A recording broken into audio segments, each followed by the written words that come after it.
ਸਾਹਿਬ ਜੀ।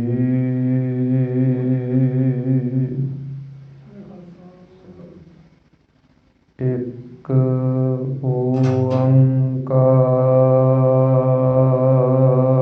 ਓੰਕਾਰ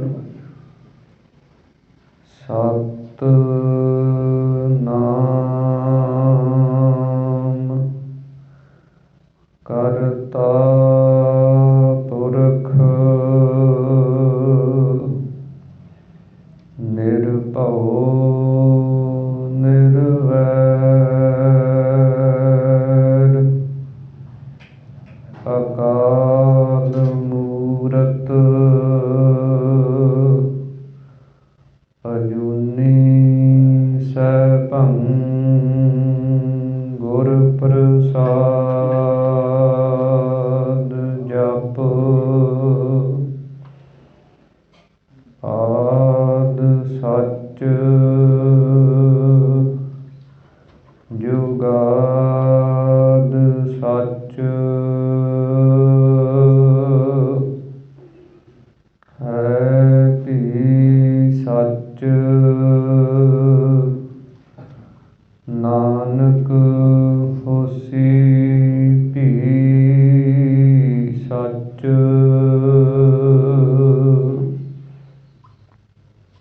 ਜੋਤ ਰੂਪ ਹਰਿ ਆਪ ਗੁਰ ਨਾਨਕ ਕਹਾਇਓ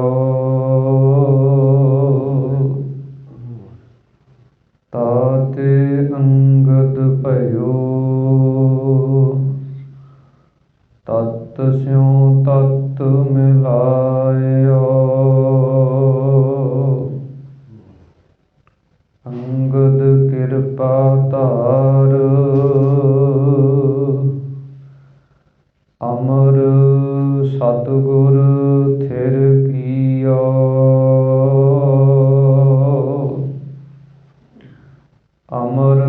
ਅਮਰਦਾਸ ਅੰਮ੍ਰਿਤ ਛਤਰ ਗੁਰ ਰਾਮਹਿ ਦੀਓ ਗੁਰ ਰਾਮਦਾਸ ਦਰਸ਼ਨ ਪਰਸ ਕਹਿ ਮਥੁਰਾ ਅੰਮ੍ਰਿਤ ਬੈਣ ਮੂਰਤ ਪੰਚ ਪ੍ਰਮਾਣ ਪੁਰਖ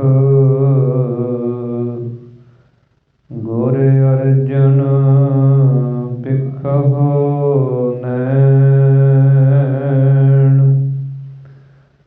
ਧਰਨ ਗਗਨ ਨਵ ਖੰਡ ਮਹਿ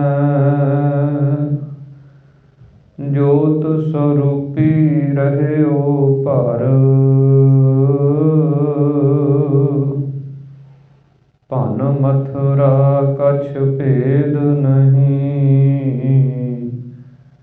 ਗੁਰ ਅਰਜਨ ਪਰਤਖ ਹਰ ਕਹਾਂ ਬੁੱਧ ਪ੍ਰਭ ਤੁਛ ਹਮਾਰੀ ਬਰਨ ਸਕੈ ਮਹਿਮਾ ਜੋ ਤਿਹਾਰੀ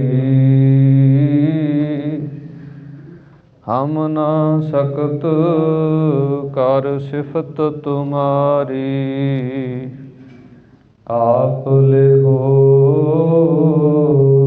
ਤੁਮ ਕਥਾ ਸੁਧਾਰੀ ਮੂਕ ਉਚਰੈ ਸ਼ਾਸਤਰ ਖਟ ਪਿੰਗ ਗਿਰਨ ਚੜ ਜਾਇ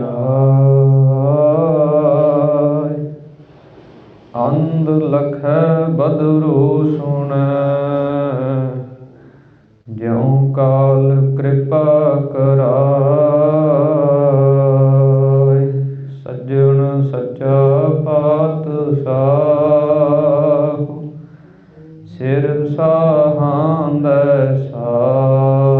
ਸਾਹੁ ਜਿਸ ਪਾਸ ਬੈਠਿਆ ਸੋਹੀਐ ਸਭਨਾ ਦਾ ਵਿਸਾਹੋ।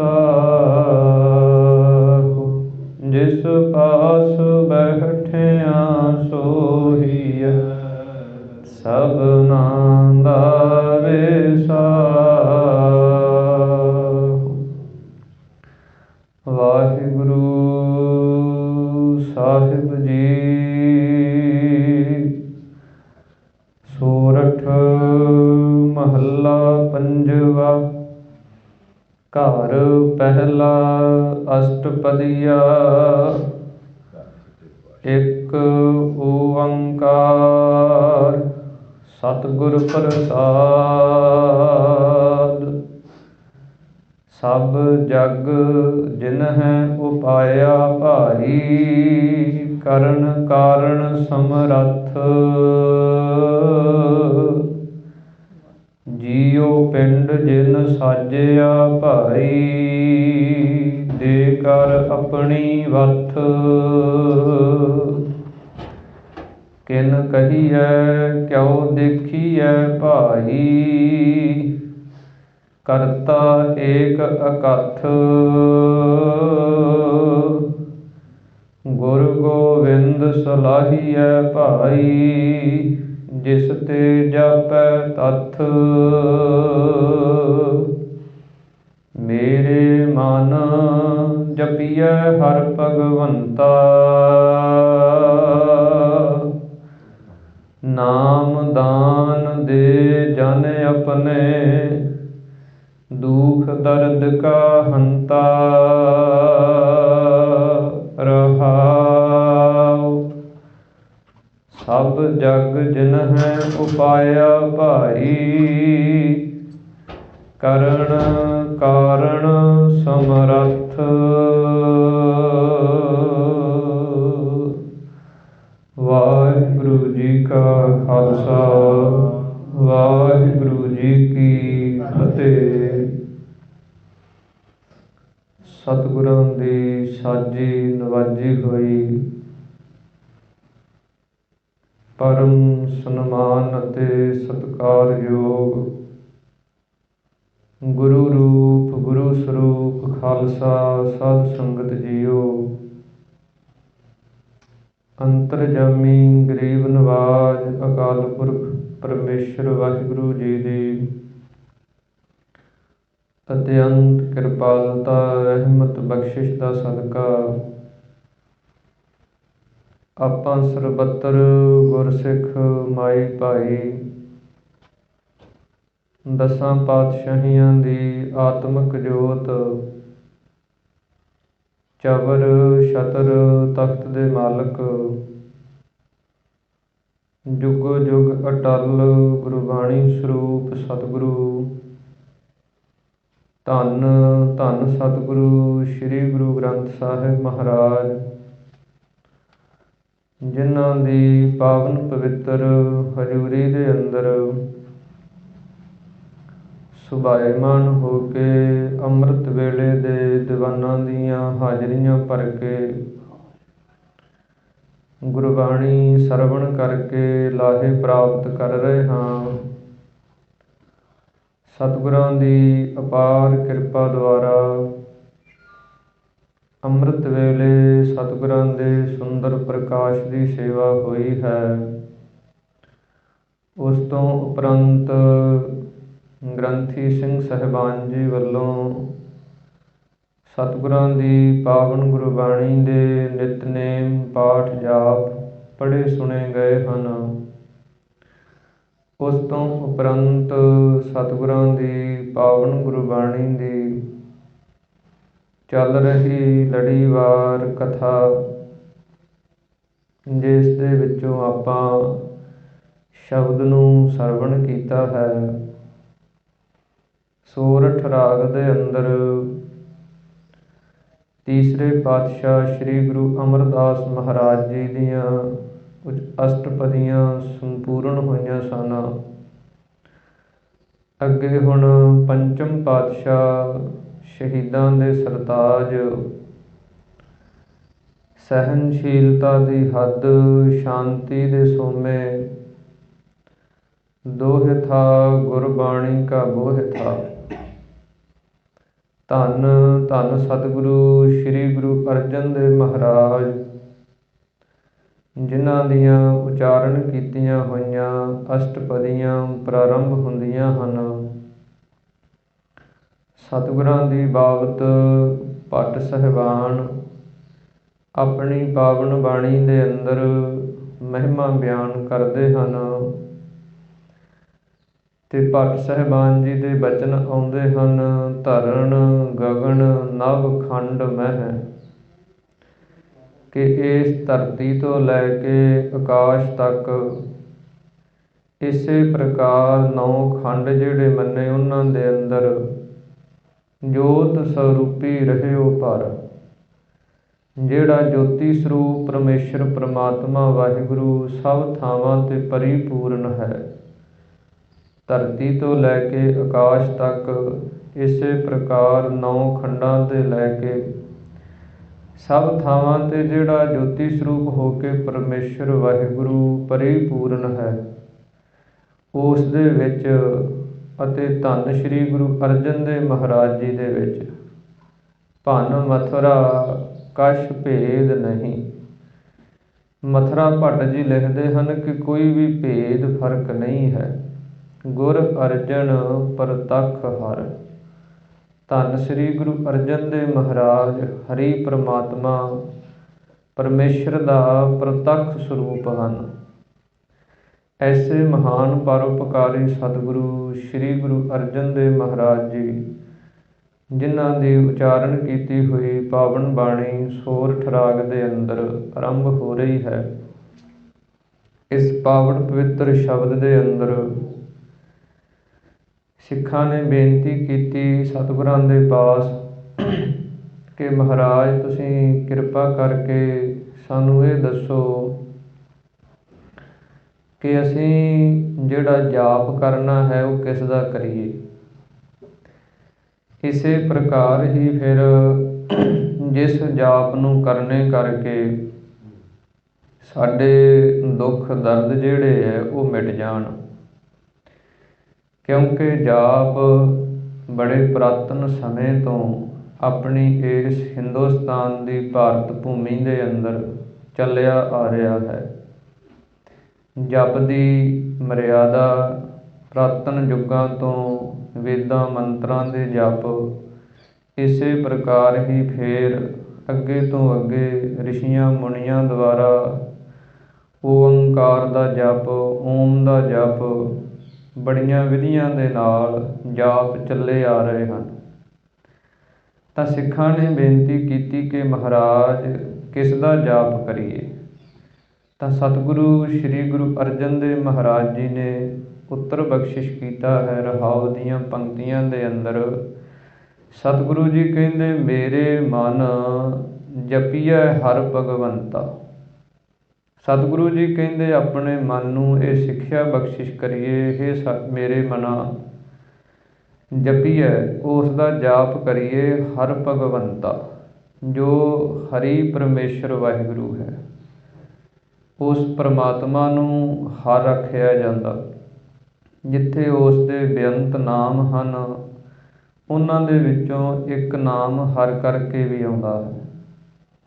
ਹਰ ਦਾ ਅਰਥ ਹੁੰਦਾ ਹੈ ਕਿਸੇ ਚੀਜ਼ ਨੂੰ ਹਰ ਲੈਣਾ, ਨਾਸ਼ ਕਰ ਦੇਣਾ। ਉਹ ਪਰਮਾਤਮਾ ਪਰਮੇਸ਼ਰ ਵਾਹਿਗੁਰੂ ਐਸਾ ਹਰ ਹੈ ਜਿਹੜਾ ਸਾਡੇ ਸਮੂਹ ਪਾਪਾਂ ਨੂੰ ਹਰ ਦਿੰਦਾ, ਨਾਸ਼ ਕਰ ਦਿੰਦਾ।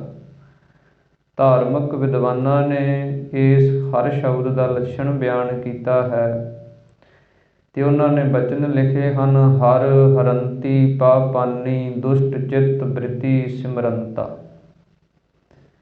ਕਿ ਕਲਯੁਗ ਦੇ ਸਮੇਂ ਦੇ ਅੰਦਰ ਕੋਈ ਰਿਸ਼ੀ ਮੁਨੀ ਸਾਧੂ ਮਹਾਤਮਾ ਨਾਮ ਜਪਦੇ ਹੈ, ਉਹਨਾਂ 'ਤੇ ਕਿਰਪਾ ਹੁੰਦੀ ਹੈ। ਪਰ ਉਹ ਹਰੀ ਪਰਮੇਸ਼ਰ ਐਸਾ ਹੈ ਕਿ ਜੇ ਕੋਈ ਦੁਸ਼ਟ ਬੰਦਾ, ਕੋਈ ਪਾਪੀ ਜੀਵ ਜਿਸ ਨੇ ਪਾਪ ਬਹੁਤੇ ਕੀਤੇ, ਉਹ ਵੀ ਜੇ ਪ੍ਰਮਾਤਮਾ ਦਾ ਨਾਮ ਜਪਣ ਲੱਗ ਜਾਏ ਤੇ ਉਹ ਪਰਮੇਸ਼ਰ ਵਾਹਿਗੁਰੂ ਉਹਦੇ 'ਤੇ ਵੀ ਓਨੀ ਕਿਰਪਾ ਕਰਦਾ ਜਿੰਨੀ ਉਹ ਆਪਣੇ ਸੰਤਾਂ ਭਗਤਾਂ 'ਤੇ ਕਰਦਾ। ਇਸ ਕਰਕੇ ਉਸ ਨੂੰ ਹਰ ਆਖਿਆ ਜਾਂਦਾ। ਤਾਂ ਸਤਿਗੁਰੂ ਜੀ ਕਹਿੰਦੇ ਜੋ ਹਰੀ ਪਰਮੇਸ਼ਰ ਵਾਹਿਗੁਰੂ ਹੈ, ਇਸੇ ਪ੍ਰਕਾਰ ਹੀ ਫਿਰ ਭਗਵੰਤਾ ਜੋ ਖਟ ਭਗਾ ਸੰਪੰਨ ਹੈ, ਧਰਮ ਸਜਸ ਵੈਰਾਗ ਪੁੰਨ, ਜਿਹੜਾ ਧਰਮ ਦੀ ਮਰਿਆਦਾ ਨੂੰ ਕਾਇਮ ਰੱਖਣ ਵਾਲਾ ਹੈ, ਜਿਹੜਾ ਚੰਗੇ ਜਸ ਵਾਲਾ ਹੈ। ਇਸੇ ਪ੍ਰਕਾਰ ਹੀ ਫਿਰ ਚੰਗੇ ਪ੍ਰੇਮ ਨੂੰ ਕਰਨ ਵਾਲਾ ਹੈ। ਇਸੇ ਪ੍ਰਕਾਰ ਹੀ ਸਮੂਹ ਜਿੰਨੀ ਮਾਇਆ ਹੈ ਉਹਦਾ ਮਾਲਕ ਹੈ। ਐਸੀਆਂ ਖਟ ਭਗਾਂ ਸੰਪੰਨ ਜੋ ਭਗਵਾਨ ਪਰਮੇਸ਼ਰ ਵਾਹਿਗੁਰੂ ਹੈ, ਉਹਦਾ ਮਨਾਂ ਤੂੰ ਜਾਪ ਕਰ। ਉਹਦਾ ਜਾਪ ਕਰਨੇ ਕਰਕੇ ਨਾਮ ਦਾਨ ਦੇ ਜਨ ਆਪਣੇ, ਦੁਖ ਦਰਦ ਕਾ ਹੰਤਾ। ਸਤਿਗੁਰੂ ਜੀ ਕਹਿੰਦੇ ਫਿਰ ਨਾਮ ਦੀ ਜਿਹੜੀ ਦਾਨ ਹੈ ਨਾਮ ਦਾ, ਉਹ ਤੈਨੂੰ ਪ੍ਰਾਪਤ ਹੋਏਗਾ। ਇੱਕ ਨਾਮ ਦਾਨ ਹੈ। ਜਦੋਂ ਆਪਾਂ ਸਿੱਖ ਧਰਮ ਦੇ ਅੰਦਰ ਸ਼ਾਮਲ ਹੁੰਦੇ ਹਾਂ ਅਤੇ ਉਹਦੀ ਮਰਿਆਦਾ ਸਤਿਗੁਰਾਂ ਨੇ ਬਣਾਈ ਹੈ ਕਿ ਨਾਮ ਦੀ ਦਾਤ ਕਿੱਥੋਂ ਮਿਲਦੀ ਹੈ। ਸਭ ਤੋਂ ਪਹਿਲਾਂ ਪੰਜ ਪਿਆਰੇ ਸਾਹਿਬਾਨਾਂ ਦੇ ਸਨਮੁਖ ਹੋ ਕੇ ਖੰਡੇ ਬਾਟੇ ਦਾ ਅੰਮ੍ਰਿਤ ਛਕ ਕੇ ਅਤੇ ਪੰਜ ਪਿਆਰੇ ਸਾਹਿਬਾਨ ਗੁਰ ਮੰਤਰ ਮੂਲ ਮੰਤਰ ਦ੍ਰਿੜ ਕਰਾਉਂਦੇ ਹੈ। ਵਾਹਿਗੁਰੂ ਮੰਤਰ ਇਸੇ ਪ੍ਰਕਾਰ ਹੀ ਮੂਲ ਮੰਤਰ, ਇਹ ਨਾਮ ਦੀ ਦਾਤ ਪ੍ਰਾਪਤ ਹੁੰਦੀ ਹੈ। ਇਸ ਨਾਮ ਦੀ ਦਾਤ ਨੂੰ ਪ੍ਰਾਪਤ ਕਰਕੇ ਫਿਰ ਇਹਦਾ ਅਭਿਆਸ ਕਰਨਾ।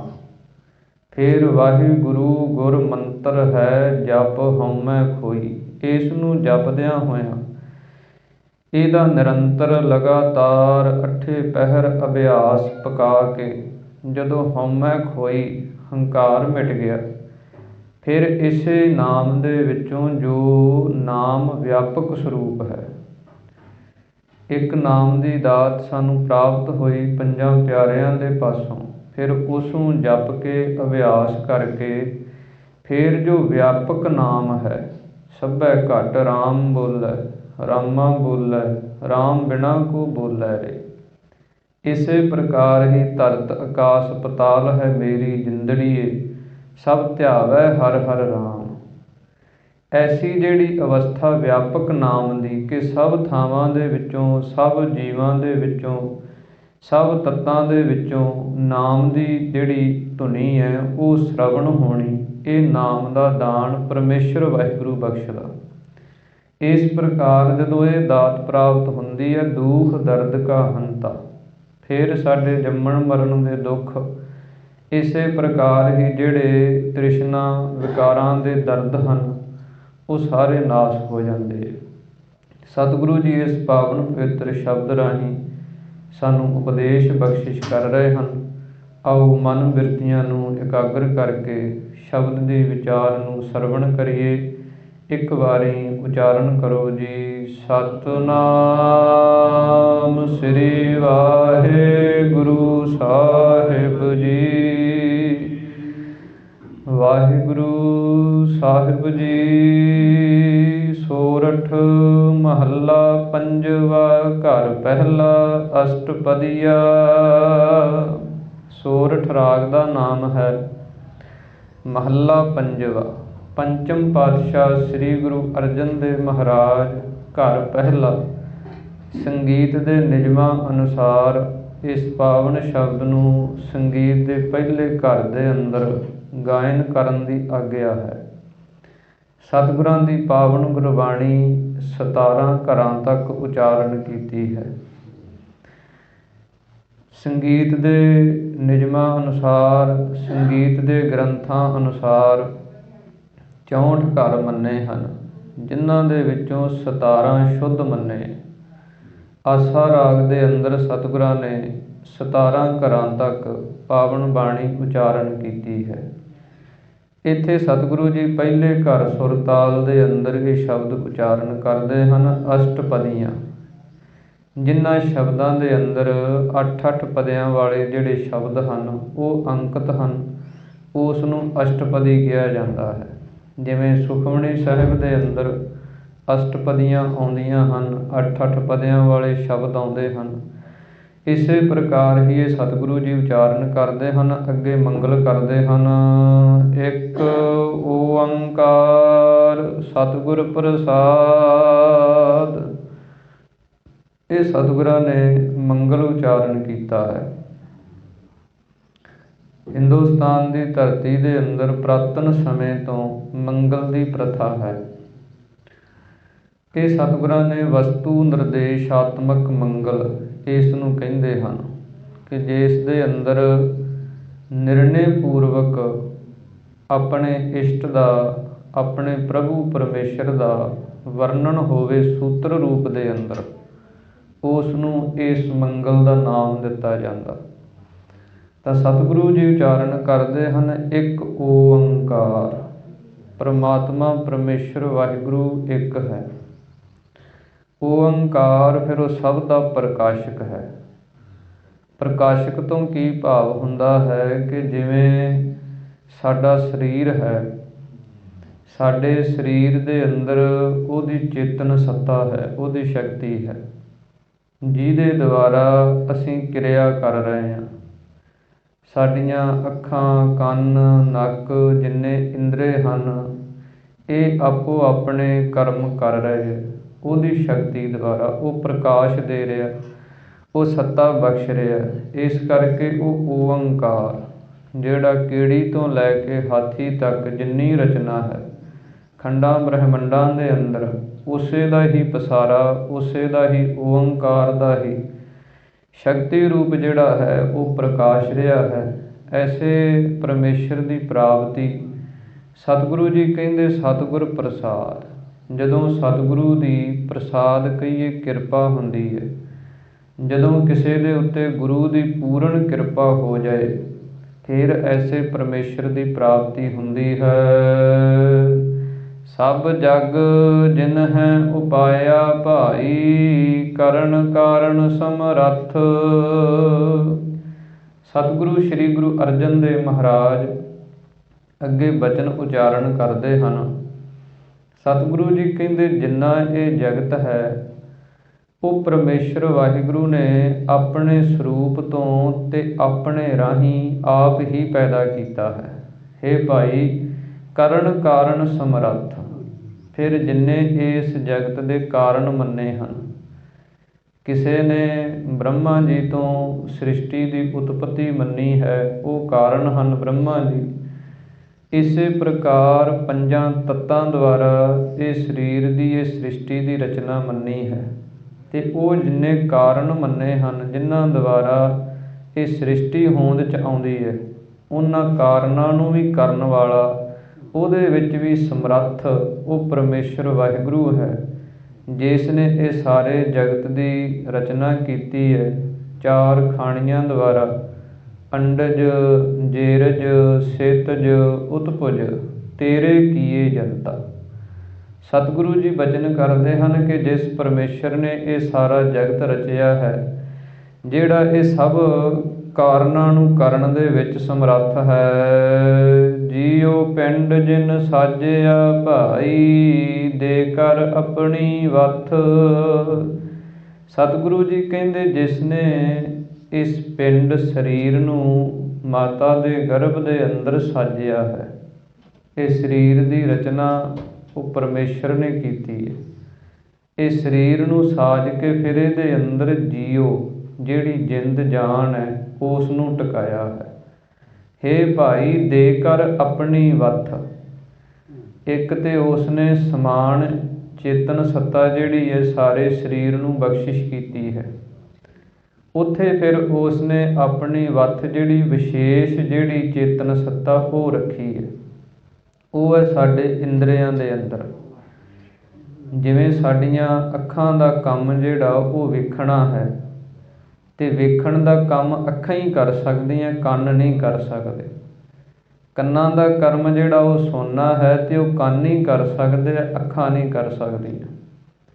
ਇਸੇ ਪ੍ਰਕਾਰ ਹੀ ਜਿੰਨੇ ਸਾਡੇ ਗਿਆਨ ਇੰਦਰੇ ਤੇ ਕਰਮ ਇੰਦਰੇ ਹਨ, ਉਹਨਾਂ ਦੇ ਵੱਖੋ ਵੱਖਰੇ ਜਿਹੜੇ ਕਰਮ ਹਨ, ਉਹਨਾਂ ਦੇ ਅੰਦਰ ਜਿਹੜੀ ਉਹ ਪਰਮੇਸ਼ਰ ਨੇ ਵਿਸ਼ੇਸ਼ ਸੱਤਾ ਰੱਖੀ ਹੈ, ਸ਼ਕਤੀ ਰੱਖੀ ਹੈ, ਉਸ ਨੂੰ ਰੱਖ ਕੇ ਸਾਰੇ ਅੰਗ ਪ੍ਰਤੰਗ ਸਹੀ ਕਰਮ ਕਰ ਰਹੇ ਹੈ। ਤੇ ਇਹ ਸਰੀਰ ਦੇ ਅੰਦਰ ਜਿਹੜੀ ਚੇਤਨ ਸੱਤਾ ਰੱਖ ਕੇ ਇਸ ਨੂੰ ਸਾਜਿਆ ਤੇ ਬਣਾਇਆ ਹੈ। किन कहिए क्यों देखिए भाई, करता एक अकथ। सतਿਗੁਰੂ ਜੀ ਕਹਿੰਦੇ ਉਸ ਪਰਮੇਸ਼ਰ ਨੂੰ ਕਿਨ ਕਹੀਏ, ਕਿਵੇਂ ਉਸ ਨੂੰ ਆਖਿਆ ਜਾ ਸਕਦਾ, ਕਿਵੇਂ ਉਸ ਨੂੰ ਕਹਿ ਕੇ ਬਿਆਨ ਕੀਤਾ ਜਾ ਸਕਦਾ। ਕਿਉਂ ਦੇਖੀਏ ਭਾਈ, ਹੇ ਭਾਈ ਫਿਰ ਉਹ ਦੇਖਿਆ ਵੀ ਨਹੀਂ ਜਾਂਦਾ, ਕਿਉਂਕਿ ਅਦ੍ਰਿਸ਼ਟ ਰੂਪ ਹੋਣੇ ਕਰਕੇ, ਇਹਨਾਂ ਸਥੂਲ ਅੱਖਾਂ ਦਾ ਵਿਸ਼ਾ ਨਾ ਹੋਣ ਕਰਕੇ ਉਹ ਦਿਸਦਾ ਨਹੀਂ। ਇਸ ਕਰਕੇ ਸਤਿਗੁਰੂ ਜੀ ਕਹਿੰਦੇ ਕਰਤਾ ਏਕ ਅਕਥ। ਉਹ ਕਰਤਾ ਪਰਮੇਸ਼ਰ ਵਾਹਿਗੁਰੂ ਜਿਹੜਾ ਜਿਸ ਨੇ ਇੰਨਾ ਕੁਝ ਕੀਤਾ, ਉਹ ਫਿਰ ਵੀ ਅਕਥ ਹੈ, ਕਥਨ ਤੋਂ ਰਹਿਤ ਹੈ। ਉਹਨੂੰ ਕੋਈ ਆਪਣੀ ਸ਼ਕਤੀ ਬਿਰਤੀ ਦੇ ਨਾਲ, ਸ਼ਬਦਾਂ ਦੀਆਂ ਦੋ ਪ੍ਰਕਾਰ ਦੀਆਂ ਸ਼ਕਤੀਆਂ ਹੁੰਦੀਆਂ, ਇੱਕ ਸ਼ਬਦਾਂ ਦੀ ਸ਼ਕਤੀ ਬਿਰਤੀ ਹੁੰਦੀ ਹੈ, ਇੱਕ ਲਕਸ਼ਣਾ ਬਿਰਤੀ ਹੁੰਦੀ ਹੈ। ਜੇ ਕੋਈ ਇਹ ਦਾਅਵਾ ਕਰਕੇ ਸ਼ਬਦਾਂ ਦੇ ਨਾਲ ਬਿਆਨ ਕਰਨਾ ਚਾਹੇ ਕਿ ਮੈਂ ਉਸ ਪਰਮੇਸ਼ਰ ਦਾ ਕਥਨ ਕਰ ਸਕਦਾ, ਤਾਂ ਸਤਿਗੁਰੂ ਜੀ ਕਹਿੰਦੇ ਉਹ ਅਕਥ ਹੈ। ਪਰ ਜੇ ਕੋਈ ਆਪਣੇ ਸਮੇਂ ਦੀ ਸਫਲਤਾ ਵਾਸਤੇ, ਆਪਣੇ ਜੀਵਨ ਦੀ ਸਫਲਤਾ ਵਾਸਤੇ ਲਕਸ਼ਣਾ ਬਿਰਤੀ ਦੁਆਰਾ, ਲਕਸ਼ਣਾ ਬਿਰਤੀ ਦੁਆਰਾ ਕਿਵੇਂ ਕਿ ਉਹਦੇ ਗੁਣਾਂ ਦਾ ਵਿਖਿਆਨ ਕਰਕੇ ਕਿ ਉਹ ਪਰਮੇਸ਼ਰ ਵਾਹਿਗੁਰੂ ਦਿਆਲੂ ਹੈ। ਕਿਵੇਂ ਦਿਆਲੂ ਹੈ, ਉਹਦੀ ਫਿਰ ਅੱਗੇ ਜਸ ਕਰਨਾ, ਉਹਦੀ ਵਡਿਆਈ ਕਰਨੀ। ਉਹ ਕਿਰਪਾਲੂ ਹੈ, ਕਿਵੇਂ ਕਿਰਪਾਲੂ ਹੈ, ਇਹ ਹੈ ਲਕਸ਼ਣਾ ਬਿਰਤੀ। ਸਤਿਗੁਰੂ ਜੀ ਕਹਿੰਦੇ ਇਸ ਦੁਆਰਾ ਤੇ ਉਹਦੇ ਬਾਬਤ ਕੁਝ ਨਾ ਕੁਝ ਕਿਹਾ ਜਾ ਸਕਦਾ ਹੈ। ਪਰ ਸ਼ਕਤੀ ਬਿਰਤੀ ਦੁਆਰਾ, ਜਿਵੇਂ ਭਗਤ ਕਬੀਰ ਸਾਹਿਬ ਜੀ ਨੇ ਤੇ ਇੱਥੋਂ ਤੱਕ ਬਚਨ ਕਹਿ ਦਿੱਤੇ, ਕਬੀਰ ਸਾਤ ਸਮੁੰਦਹ ਮਸ ਕਰੋ, ਕਲਮ ਕਰੋ ਬਨ ਰਾਏ, ਬਸੁਦਾ ਕਾਗਦ ਜਿਉ ਕਰੋ, ਹਰਿ ਜਸ ਲਿਖਣ ਨਾ ਜਾਏ। ਭਗਤ ਕਬੀਰ ਸਾਹਿਬ ਜੀ ਕਹਿੰਦੇ ਸੱਤਾਂ ਸਮੁੰਦਰਾਂ ਦੀ ਸ਼ਾਹੀ ਹੋ ਜਾਏ। ਇਸੇ ਪ੍ਰਕਾਰ ਹੀ ਜਿੰਨੀ ਵਨਸਪਤੀ ਹੈ, ਰੁੱਖ ਹਨ, ਇਹਨਾਂ ਦੀਆਂ ਕਲਮਾਂ ਬਣ ਜਾਣ, ਜਿੰਨੀ ਧਰਤੀ ਹੈ ਕਾਗਜ਼ ਬਣ ਜਾਏ, ਤੇ ਹਰੀ ਪਰਮੇਸ਼ਰ ਦਾ ਜਸ ਕੋਈ ਲਿਖਣਾ ਚਾਹੇ ਤੇ ਲਿਖ ਨਹੀਂ ਸਕਦਾ, ਉਹ ਬੇਅੰਤ ਹੈ। ਇਸੇ ਪ੍ਰਕਾਰ ਹੀ ਸਤਿਗੁਰੂ ਸ੍ਰੀ ਗੁਰੂ ਅਰਜਨ ਦੇਵ ਮਹਾਰਾਜ ਬਚਨ ਕਰਦੇ ਹਨ, ਕਿਨ ਕਹੀਐ ਕਿਉਂ ਦੇਖੀਐ ਭਾਈ, ਕਰਤਾ ਏਕ ਅਕਥ। ਉਹਦੇ ਸਰੂਪ ਦੀ ਬਾਬਤ, ਉਹਦੀ ਮਹਿਮਾ ਦੀ ਬਾਬਤ ਸਤਿਗੁਰੂ ਜੀ ਕਹਿੰਦੇ ਕਿਹਾ ਨਹੀਂ ਜਾ ਸਕਦਾ। ਜਿਹੜਾ ਕਹਿਣ ਵਾਲਾ ਹੈ, ਕਹਿਣ ਵਾਲੇ ਤੇਰੇ ਰਹੇ ਸਮਾਏ। ਜਿਹੜਾ ਕੋਈ ਉਹਦੇ ਗੁਣਾਂ ਦਾ ਵਿਖਿਆਨ ਕਰਦਾ ਹੈ, ਉਹਦਾ ਜਸ ਕਰਦਾ ਹੈ, ਉਹ ਉਹਦੇ ਵਿੱਚ ਸਮਾ ਤੇ ਸਕਦਾ ਹੈ, ਉਹਦੇ ਵਿੱਚ ਮਿਲ ਤੇ ਸਕਦਾ, ਪਰ ਉਹਦੇ ਸਰੂਪ ਦਾ ਵਰਣਨ ਨਹੀਂ ਕਰ ਸਕਦਾ। ਜਿਵੇਂ ਇੱਕ ਮਹਾਤਮਾ ਨੇ ਬਚਨ ਲਿਖੇ ਹਨ, ਇੱਕ ਅਨਾਥਪੁਰੀ ਮਹਾਤਮਾ ਹੋਇਆ, ਜਿਸ ਨੇ ਇੱਕ ਗ੍ਰੰਥ ਲਿਖਿਆ ਵਿਚਾਰ ਮਾਲਾ। ਉਸ ਦੇ ਅੰਦਰ ਉਸ ਨੇ ਬੜੀਆਂ ਸੁੰਦਰ ਵਿਚਾਰਾਂ ਦੀਆਂ ਮਾਲਾ ਪੰਕਤੀਆਂ ਬਣਾ ਬਣਾ ਕੇ ਉਪਦੇਸ਼ ਬਖਸ਼ਿਸ਼ ਕੀਤਾ। ਤੇ ਉਹਨੇ ਇੱਕ ਉਦਾਹਰਣ ਦਿੱਤੀ ਕਿ ਜਿਵੇਂ ਇੱਕ ਸਮੁੰਦਰ ਹੁੰਦਾ ਤੇ ਸਮੁੰਦਰ ਦੇ ਵਿੱਚੋਂ ਲੂਣ ਕਹਿੰਦੇ ਵੀ ਨਿਕਲਦਾ ਹੈ। ਜਿਹੜਾ ਲੂਣ ਹੈ ਸਮੁੰਦਰ ਤੋਂ ਬਣਦਾ, ਇਹ ਮੰਨਿਆ ਜਾਂਦਾ। ਕਹਿੰਦੇ ਕਿਸੇ ਨੇ ਕੀ ਕੀਤਾ ਵੀ ਲੂਣ ਦੀ ਇੱਕ ਡਲੀ ਲੈ ਕੇ ਉਸ ਨੂੰ ਧਾਗੇ ਦੇ ਨਾਲ ਬੰਨ੍ਹ ਕੇ ਤੇ ਬਹੁਤ ਲੰਮਾ ਧਾਗਾ ਲੈ ਲਿਆ ਤੇ ਉਸ ਲੂਣ ਦੀ ਡਲੀ ਨੂੰ ਸਮੁੰਦਰ ਦੇ ਵਿੱਚ ਛੱਡ ਦਿੱਤਾ ਤੇ ਧਾਗਾ ਛੱਡੀ ਗਏ। ਵੀ ਜਦੋਂ ਲੂਣ ਦੀ ਡਲੀ ਜਿਹੜੀ ਸਮੁੰਦਰ ਦੇ ਤਲੇ ਤੇ ਜਾ ਕੇ ਲੱਗ ਗਈ, ਫਿਰ ਆਪਾਂ ਰੱਸੀ ਬਾਹਰ ਕੱਢ ਲਾਂਗੇ ਤੇ ਫਿਰ ਆਪਾਂ ਨੂੰ ਪਤਾ ਚੱਲ ਜਾਏਗਾ ਵੀ ਇੰਨਾ ਡੂੰਘਾ ਸਮੁੰਦਰ ਹੈ। ਜਦੋਂ ਉਹਨਾਂ ਨੇ ਉਹ ਰੱਸੀ ਉਹਦੇ ਵਿੱਚ ਸਿੱਟੀ, ਲੂਣ ਦੀ ਡਲੀ ਸੀ ਜਿਹੜੀ ਉਹ ਖੁਰ ਗਈ ਨਾਲ ਦੀ ਨਾਲ, ਧਾਗਾ ਛੱਡੀ ਗਏ। ਜਦੋਂ ਧਾਗੇ ਦਾ ਭਾਰ ਹੌਲਾ ਹੋ ਗਿਆ, ਕਹਿੰਦੇ ਵੀ ਹੁਣ ਤਲੇ 'ਤੇ ਲੱਗ ਗਈ ਹੈ, ਹੁਣ ਰੱਸੀ ਬਾਹਰ ਕੱਢੋ। ਜਦੋਂ ਰੱਸੀ ਬਾਹਰ ਕੱਢੀ ਤੇ ਉਹ ਕੁਝ ਵੀ ਨਹੀਂ, ਇਕੱਲੀ ਰੱਸੀ ਖਾਲੀ ਰਹਿ ਗਈ, ਲੂਣ ਦੀ ਡਲੀ ਖੁਰ ਗਈ ਸਮੁੰਦਰ 'ਚ। ਤੇ ਅਨਾਥਪੁਰੀ ਮਹਾਤਮਾ ਨੇ ਬਚਨ ਲਿਖੇ, ਚੱਲੀ ਪੂਤਰੀ ਲੋਨ ਕੀ ਥਾਹ ਸਿੰਧ ਕੀ ਲੈਣ, ਅਨਾਥ ਆਪ ਆਪੇ ਭਈ ਪਲਟ ਕਹੇ ਕੋ ਬੈਣ। ਜਿਵੇਂ ਉਹ ਸਮੁੰਦਰ ਤੋਂ ਲੂਣ ਪੈਦਾ ਹੋਇਆ ਤੇ ਸਮੁੰਦਰ ਦੇ ਵਿੱਚ ਹੀ ਮਿਲ ਗਿਆ, ਘੁਲ ਗਿਆ ਉਹਦੇ ਵਿੱਚ ਹੀ, ਦੱਸ ਨਹੀਂ ਸਕਦਾ। ਇਸੇ ਪ੍ਰਕਾਰ ਹੀ ਜਿਹੜੀ ਸਾਡੀ ਬਿਰਤੀ ਹੈ, ਇਹ ਸੂਖਮ ਬਿਰਤੀ ਜਿਹੜੀ ਹੈ ਉਹ ਪਰਮੇਸ਼ਰ ਵਾਹਿਗੁਰੂ ਦੁਆਰਾ ਹੀ ਪੈਦਾ ਹੋਈ ਹੈ। ਜਿਸ ਨੇ ਇਹ ਸਾਡੇ ਅੰਦਰ ਆਤਮਾ ਰੱਖੀ ਹੈ, ਉਸੇ ਨੇ ਬਿਰਤੀ ਬਣਾਈ ਹੈ। ਜਦੋਂ ਇਹ ਬਿਰਤੀ ਉਹ ਪਰਮੇਸ਼ਰ ਦੇ ਸਰੂਪ ਦੀ ਬਾਬਤ ਬਿਆਨ ਕਰਨਾ ਚਾਹੇ, ਉਹਦੇ ਬਾਰੇ ਦੱਸਣਾ ਚਾਹੇ, ਤੇ ਉਹਦਾ ਰੂਪ ਬਣ ਜਾਂਦੀ ਹੈ। ਫਿਰ ਇਹ ਪਲਟ ਕੇ ਜਿਹੜੀ ਬਿਰਤੀ ਹੈ ਇਹ ਸੰਸਾਰੀ ਬਿਰਤੀ ਬਣ ਕੇ ਉਹਦਾ ਸਰੂਪ ਨਹੀਂ ਬਿਆਨ ਕਰਦੀ, ਉਹ ਬ੍ਰਹਮਾਕਾਰ ਬਿਰਤੀ ਬਣ ਜਾਂਦੀ ਹੈ। ਉਹ ਫਿਰ ਉਹਦੀ ਹੀ ਸਿਫਤ ਸਲਾਹ ਕਰਦੀ ਹੈ, ਉਸੇ ਦੇ ਗੁਣ ਕਰਦੀ ਹੈ, ਉਸੇ ਦੀਆਂ ਵਡਿਆਈਆਂ ਕਰਦੀ ਹੈ, ਪਰ ਦੱਸ ਨਹੀਂ ਸਕਦੀ। ਇਸ ਕਰਕੇ ਸਤਿਗੁਰੂ ਜੀ ਕਹਿੰਦੇ ਹਨ, ਕਿਨ ਕਹੀਐ ਕਿਉਂ ਦੇਖੀਐ ਭਾਈ, ਕਰਤਾ ਏਕ ਅਕਥ। ਉਹਦੇ ਸਰੂਪ ਦੀ ਬਾਬਤ ਸਤਿਗੁਰੂ ਜੀ ਕਹਿੰਦੇ ਕੋਈ ਕਹਿ ਕੇ ਬਿਆਨ ਨਹੀਂ ਕਰ ਸਕਦਾ। ਇਸੇ ਪ੍ਰਕਾਰ ਹੀ ਇਹ ਸਥੂਲ ਅੱਖਾਂ ਦੁਆਰਾ ਦੇਖਿਆ ਨਹੀਂ ਜਾਂਦਾ ਹੈ। ਸਾਰੀ ਸ੍ਰਿਸ਼ਟੀ ਦਾ ਕਰਤਾ ਤੇ ਕਥਨ ਤੋਂ ਰਹਿਤ ਹੈ। ਗੁਰ ਗੋਬਿੰਦ ਸਲਾਹੀਐ ਭਾਈ, ਜਿਸ ਤੇ ਜਾਪੈ ਤੱਥ। ਸਤਿਗੁਰੂ ਜੀ ਕਹਿੰਦੇ ਜੇ ਅਕਥ ਹੈ ਤੇ ਫਿਰ ਜਗਿਆਸੂ ਮੁਖ ਦੁਆਰਾ ਸਵਾਲ ਹੈ ਕਿ ਫਿਰ ਜੇ ਅਕਥ ਹੈ ਤੇ ਉਹਦਾ ਪਤਾ ਕਿਵੇਂ ਚੱਲੇ। ਤਾਂ ਸਤਿਗੁਰੂ ਜੀ ਕਹਿੰਦੇ ਗੁਰ ਗੋਬਿੰਦ ਸਲਾਹੀਐ ਭਾਈ। ਜੋ ਸਤਿਗੁਰੂ ਹਨ ਉਹ ਗੋਬਿੰਦ ਪਰਮੇਸ਼ਰ ਦਾ ਹੀ ਰੂਪ ਹਨ। ਉਹਨਾਂ ਦੀ ਸਲਾਹੀਏ ਕਹੀਏ, ਸੇਵਾ ਕਰੀਏ। ਗੁਰੂ ਦੀ ਸੇਵਾ ਕਰਕੇ ਜਿਸ ਤੇ ਜਾਪੈ ਤੱਥ, ਫਿਰ ਗੁਰੂ ਦੀ ਸੇਵਾ ਕਰਕੇ ਹੀ ਤੱਥ ਜਿਹੜਾ ਅਸਲੀ ਤੱਤ ਨਿਚੋੜ ਹੈ ਉਹਦਾ ਪਤਾ ਚੱਲਦਾ। ਸਤਿਗੁਰੂ ਜੀ ਫਿਰ ਦੱਸਦੇ ਹੈ ਕਿ ਉਹਦੇ ਨਾਲ ਕਿਵੇਂ ਜੁੜਿਆ ਜਾ ਸਕਦਾ। ਸਤਿਗੁਰੂ ਜੀ ਆਪਣੀ ਬਾਣੀ ਦੁਆਰਾ ਉਪਦੇਸ਼ ਕਰਦੇ ਹੈ ਕਿ ਕਿਵੇਂ ਸਿਧਾਂਤ ਰੂਪ ਦੁਆਰਾ ਉਹਦੇ ਨਾਲ ਅਭੇਦ ਹੋਇਆ ਜਾ ਸਕਦਾ। ਜਿਵੇਂ ਆਪਾਂ ਤੱਤ ਚੀਜ਼ ਨੂੰ ਗ੍ਰਹਿਣ ਕਰਦੇ ਹਾਂ, ਜਿਵੇਂ ਆਪਾਂ ਦੁੱਧ ਰਿੜਕਦੇ ਹਾਂ, ਉਹਦੇ ਵਿੱਚੋਂ ਮੱਖਣ ਨੂੰ ਨਿਚੋੜ ਮੰਨ ਕੇ, ਤੱਤ ਮੰਨ ਕੇ ਗ੍ਰਹਿਣ ਕੀਤਾ ਜਾਂਦਾ। ਲੱਸੀ ਜਿਹੜੀ ਹੈ ਉਹਦੇ ਨਾਲ ਇੰਨੀ ਜ਼ਿਆਦਾ ਨਹੀਂ ਪ੍ਰੀਤੀ ਕੀਤੀ ਜਾਂਦੀ।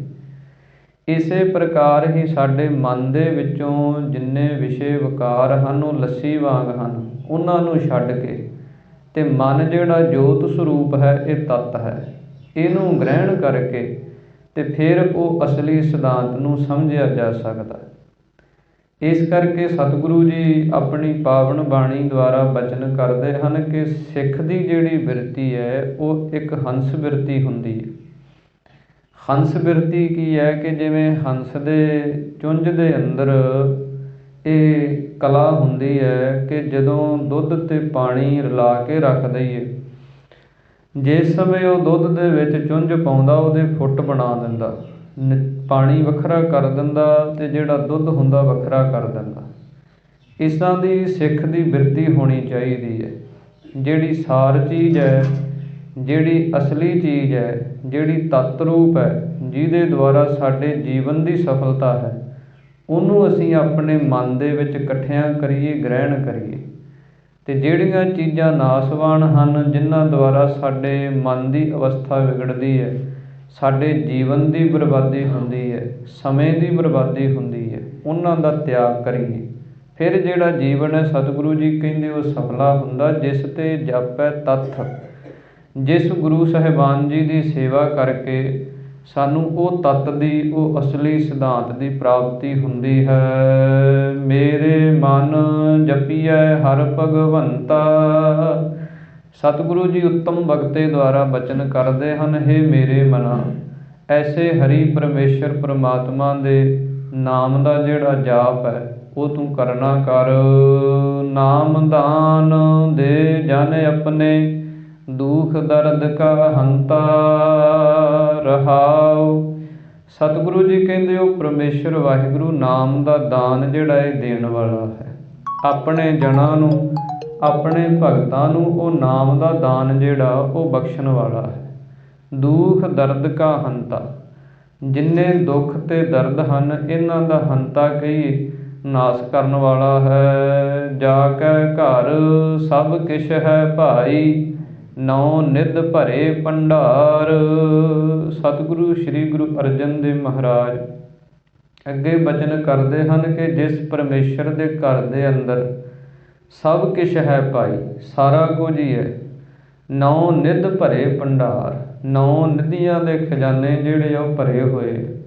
ਘਰ ਤਾਂ ਤੇਰਾ ਸਭ ਕਿਛ ਹੈ, ਜਿਸ ਦੇਹ ਸੋ ਪਾਵੇ। ਉਹ ਪਰਮੇਸ਼ਰ ਵਾਹਿਗੁਰੂ ਦੇ ਘਰ ਦੇ ਅੰਦਰ ਕਿਸੇ ਚੀਜ਼ ਦੀ ਤੋਟ ਨਹੀਂ। ਸਭ ਤਰ੍ਹਾਂ ਕਰਕੇ ਹੀ ਖਜ਼ਾਨੇ ਉਹ ਪਰਮੇਸ਼ਰ ਦੇ ਭਰੇ ਹੋਏ। ਜਦੋਂ ਕੋਈ ਭਾਵਨਾ ਦੇ ਨਾਲ, ਮਨ ਦੀ ਸ਼ਰਧਾ ਦੇ ਨਾਲ ਇੱਥੇ ਆ ਕੇ ਨਤਮਸਤਕ ਹੁੰਦਾ ਅਤੇ ਸਤਿਗੁਰੂ ਜੀ ਕਹਿੰਦੇ ਉਹ ਸਭ ਕੁਝ ਹੀ ਪ੍ਰਾਪਤ ਕਰ ਲੈਂਦਾ। ਇਹ ਐਸਾ ਦਰ ਹੈ ਜਿਹਦੀ ਬਾਬਤ ਭਾਈ ਗੁਰਦਾਸ ਸਾਹਿਬ ਜੀ ਨੇ ਆਪਣੀ ਪਾਵਨ ਰਚਨਾ ਦੇ ਅੰਦਰ ਸਤਿਗੁਰਾਂ ਦੇ ਦਰ ਘਰ ਦੀ ਮਹਿਮਾ ਬਿਆਨ ਕੀਤੀ ਹੈ। ਅਤੇ ਭਾਈ ਗੁਰਦਾਸ ਸਾਹਿਬ ਜੀ ਬਚਨ ਲਿਖਦੇ ਹਨ ਕਿ ਗੁਰੂ ਨਾਨਕ ਸਾਹਿਬ ਮਹਾਰਾਜ ਦਾ ਘਰ ਐਸਾ ਹੈ ਕਿ ਇਸ ਘਰ ਦੇ ਵੱਲ ਜਦੋਂ ਕੋਈ ਇੱਕ ਕਦਮ ਚੱਲ ਕੇ ਆਉਂਦਾ ਹੈ ਅਤੇ ਸਤਿਗੁਰੂ ਜੀ ਕਰੋੜਾਂ ਕਦਮ ਅੱਗੋਂ ਲੈਣ ਜਾਂਦੇ। ਜੇ ਕੋਈ ਇਸ ਘਰ ਦੇ ਅੰਦਰ ਸ਼ਰਧਾ ਦੇ ਨਾਲ ਇੱਕ ਕੌਡੀ ਵੀ ਮੱਥਾ ਟੇਕਦਾ ਹੈ ਅਤੇ ਸਤਿਗੁਰੂ ਜੀ ਖਜ਼ਾਨੇ ਬਖਸ਼ ਦਿੰਦੇ। ਭਾਈ ਸਾਹਿਬ ਜੀ ਦੇ ਬਚਨ ਆਉਂਦੇ ਹਨ, ਚਰਨ ਸਰਨ ਗੁਰ ਏਕ ਪੈਂਡਾ ਜਾਏ ਚੱਲ, ਸਤਿਗੁਰ ਕੋਟ ਪੈਂਡਾ ਆਗੇ ਹੋਏ ਲੇਤ ਹੈ, ਭਾਵਨੀ ਭਗਤ ਭਾਏ ਕੌਡੀ ਅਗਰ ਭਾਖ ਰੱਖੈ, ਸਤਿਗੁਰ ਸਰਬ ਨਿਧਾਨ ਦਾਨ ਦੇਤ ਹੈ, ਸਤਿਗੁਰ ਦਇਆ ਨਿਧ ਮਹਿਮਾ ਅਗਾਧ ਬੋਧ, ਨਮੋ ਨਮੋ ਨਮੋ ਨੇਤ ਨੇਤ ਨੇਤ ਹੈ।